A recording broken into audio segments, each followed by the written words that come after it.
Yung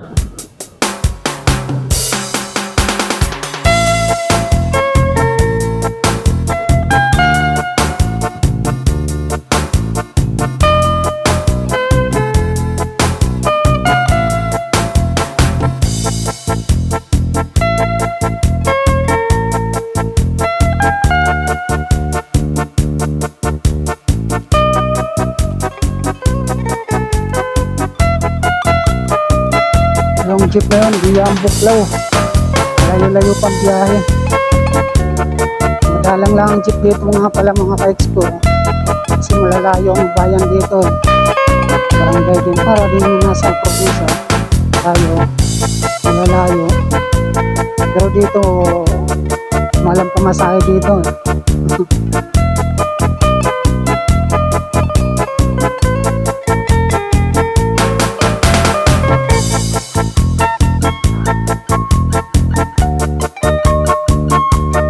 Doon sa kabilang bundok pa tayo pupunta.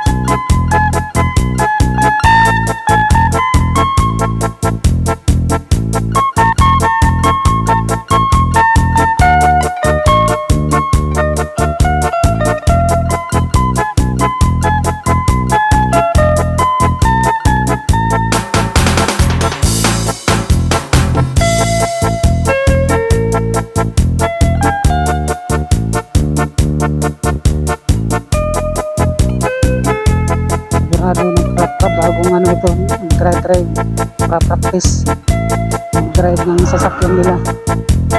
Pagka ganito ang takbo, tapos nakatingin sa side mirror lagi, pagawa nito na nag-drive ng 4 wheels pra-practice. Maganda yung practice niya rito kasi zigzag, liko-liko para masasanay sa saka kurbada kaliwat kanan, pag yung magumigilid na masyado minsan. Ganun talaga pag nagbaguhan.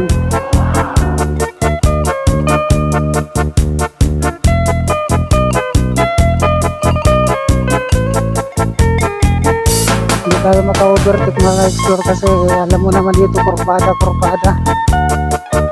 Pakalikoon mo ng kaliwa, liko sa kanan. Pinalo pa yung sigsag dito, yung dito pa ng manok dyan sa Quezon na Tumunan Province. Hindi tayo maka-overtake. Takbo natin 20. O, 20 lang o. Bumababa pa nga 19.